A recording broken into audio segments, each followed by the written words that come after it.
Someone started parking their car in my driveway without asking. When I knocked on their door about it, they rolled their eyes. It's just for a few hours. Don't be petty. So I had it towed. An hour later, I heard furious screaming. Who took my car? I walked outside and smirked. Oh, it's just for a few hours. Don't be petty. I never imagined that something as mundane as a parking spot could spiral into a full-blown neighborhood feud.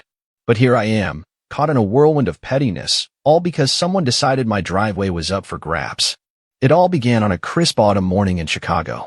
I had just settled into my favorite chair with a steaming cup of coffee, ready to enjoy the peaceful start to my day.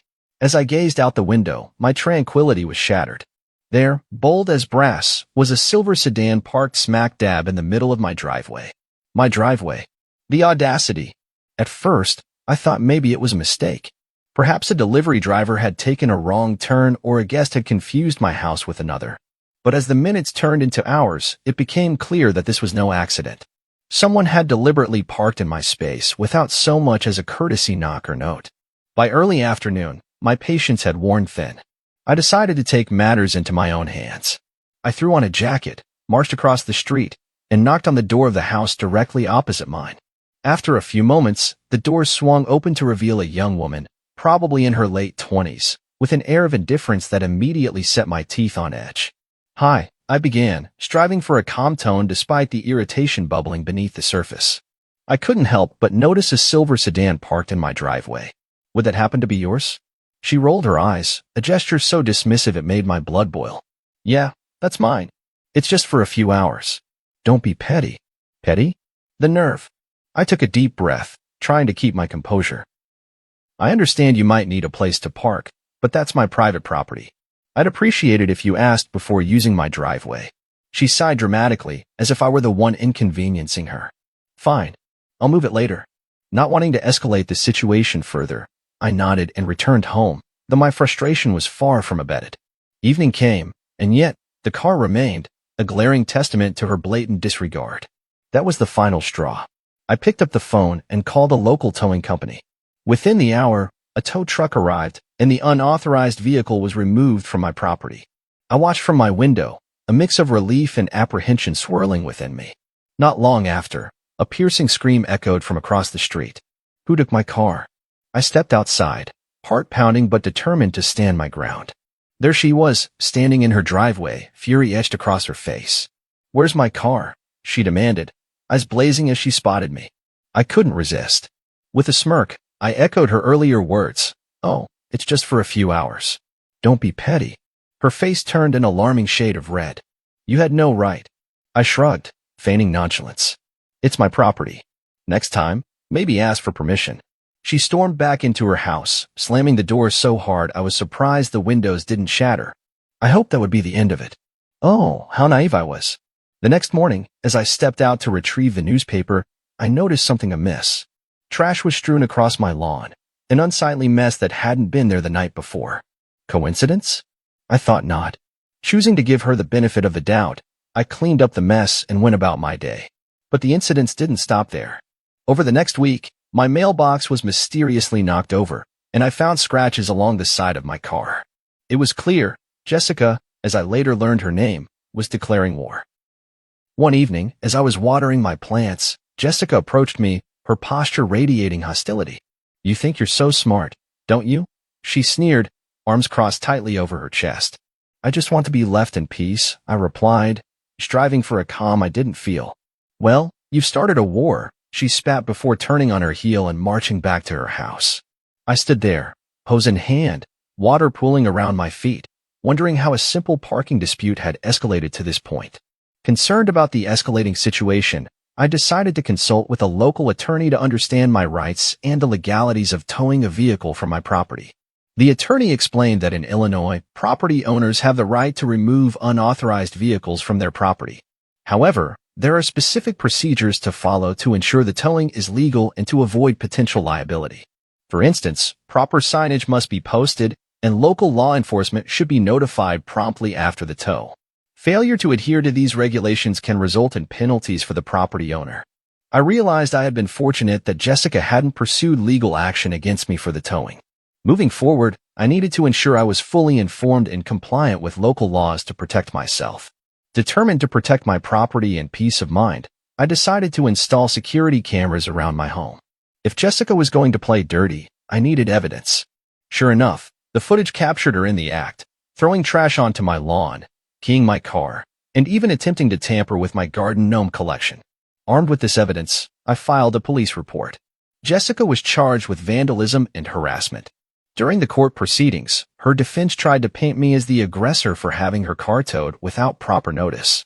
This brought up the importance of understanding local towing laws.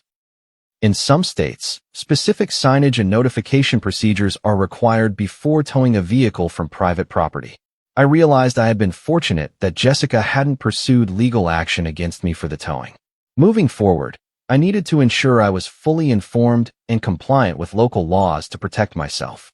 The judge ruled in my favor, granting a restraining order against Jessica and ordering her to pay for the damages to my vehicle. This ordeal taught me the importance of standing up for oneself while also understanding the legal implications of our actions. It's easy to react emotionally, but being informed and prepared is crucial. Neighborhood disputes can escalate quickly, and it's essential to handle them with care and knowledge. While I never anticipated such drama in my suburban life, I emerged stronger and more aware of my rights and responsibilities as a homeowner. You'd think after court, after the restraining order, after all the noise, Jessica would give it a rest. She didn't. A few weeks passed. Things were quiet. Too quiet. I thought maybe she'd finally come to her senses. Maybe she got the message. Maybe the legal slap on the wrist was enough. I started sleeping easier, even let my guard down a bit. That was a mistake. One Sunday morning, I walked out to get my mail and froze. My front lawn was dead. Not just yellow, not just dry dead.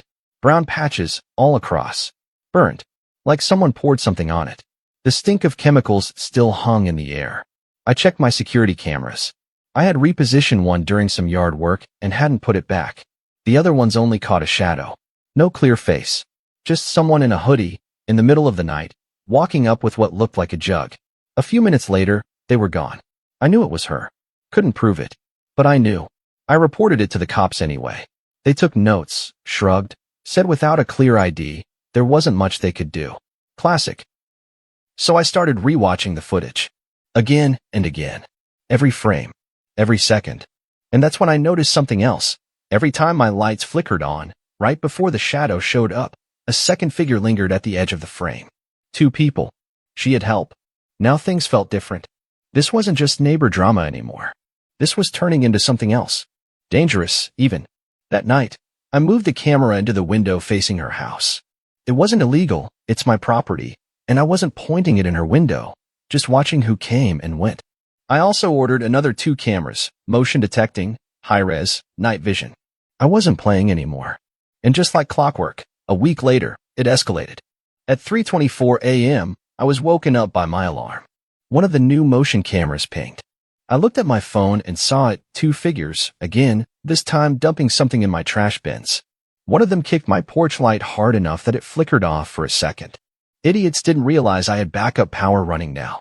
I ran outside, phone in hand, camera still recording. By the time I got there, they were already halfway down the block. Both wearing hoodies, same size, same height. Probably Jessica and whoever she roped into this. The next morning, I found out what they dumped. Raw meat.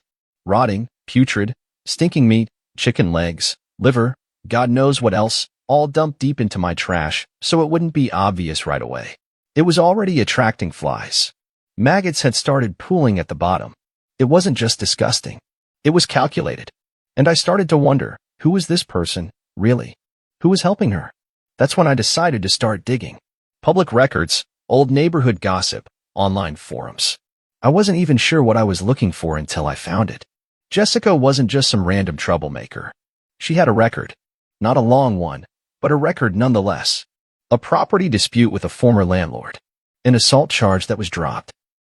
A fine for disorderly conduct at a previous apartment complex. But that wasn't what hit me.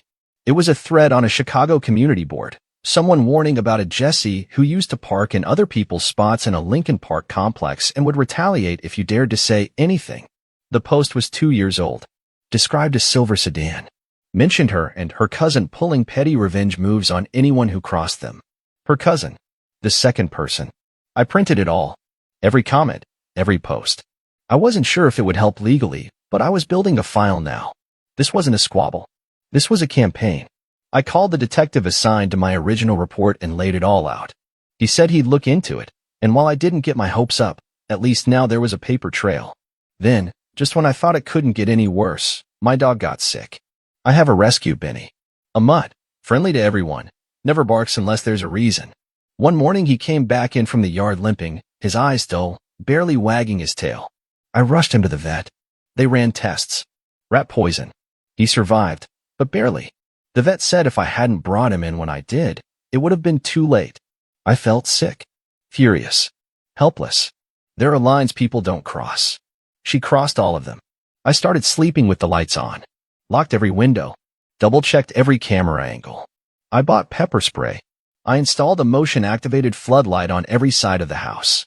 I kept Benny indoors unless I was watching him like a hawk. And then, I disappeared for a week. Not actually disappeared. I told my boss I was working remote. Parked my car 2 blocks over. Covered the windows. Kept the lights off. Made it look like I was gone. The idea was simple. Give them a false sense of security. Let them think I was out. See what they try next. And on the 3rd night, it paid off. 3:48 a.m. The camera caught them. Jessica, her cousin, in my backyard. Not the driveway. Not the trash. The actual backyard. They tried the gate. It was locked. But they were looking through the fence, shining a flashlight. They were up to something. I took the footage straight to the police. Now they couldn't say no ID. Now they couldn't say no evidence. The detective watched it 3 times. Said, this is stalking. Trespassing. Maybe more. He promised they'd act on it. But I wasn't going to sit around waiting for justice.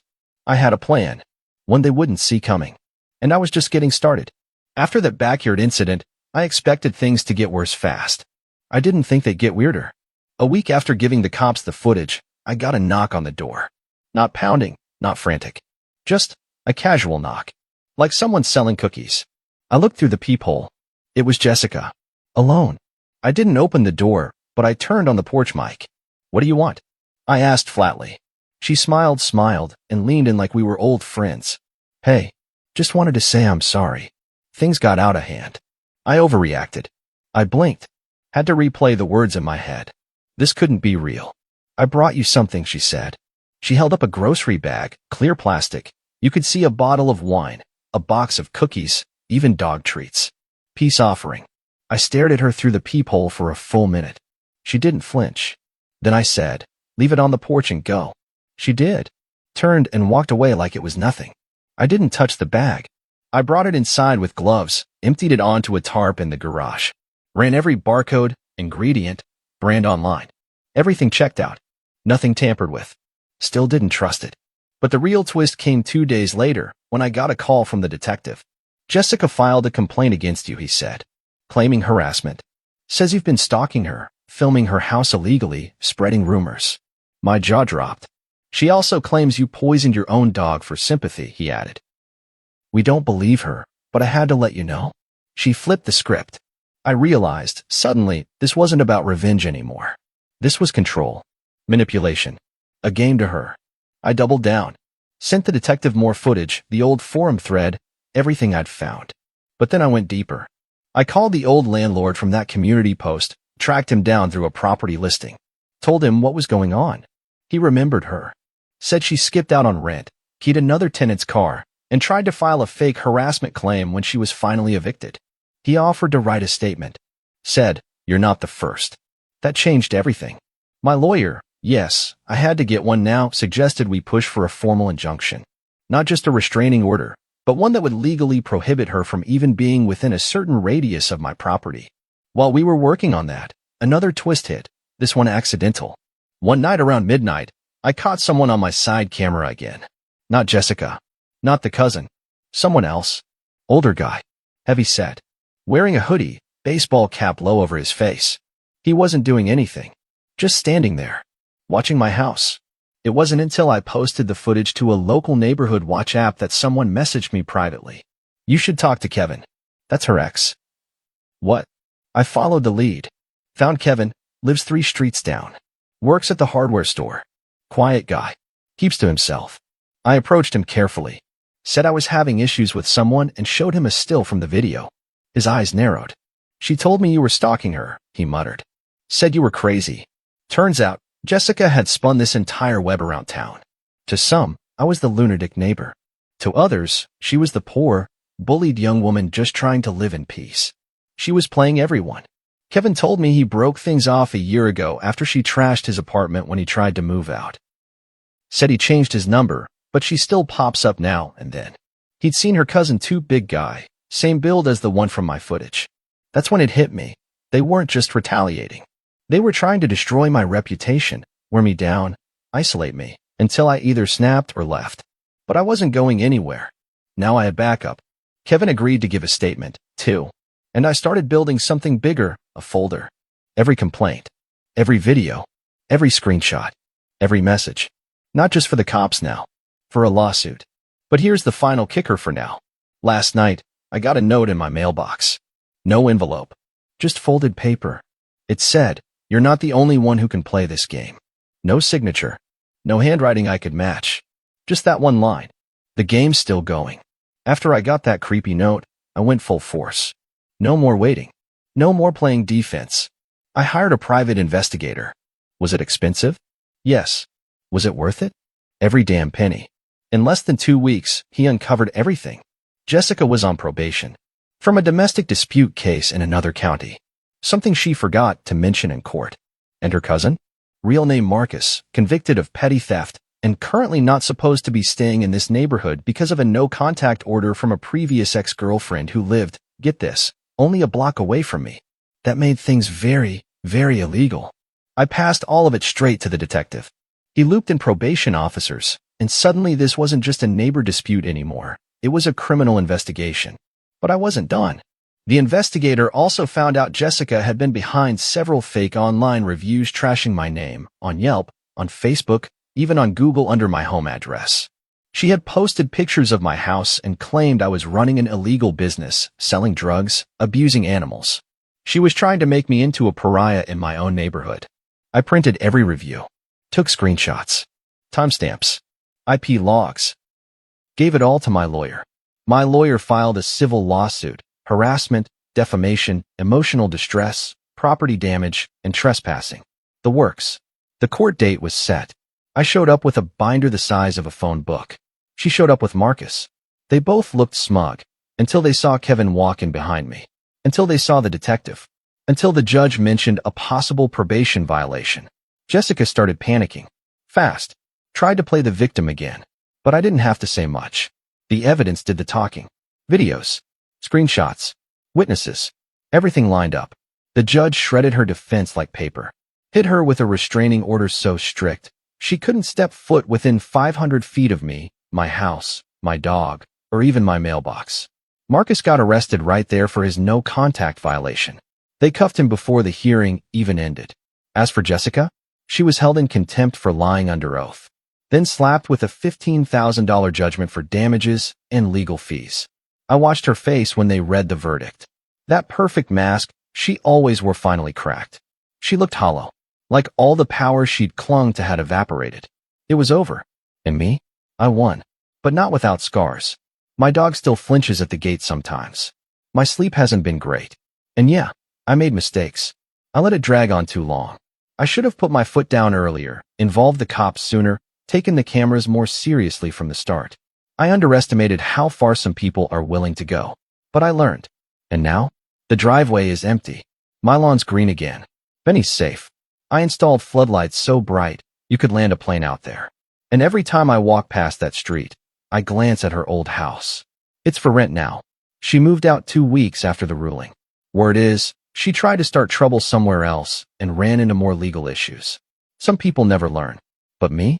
I did. Never again.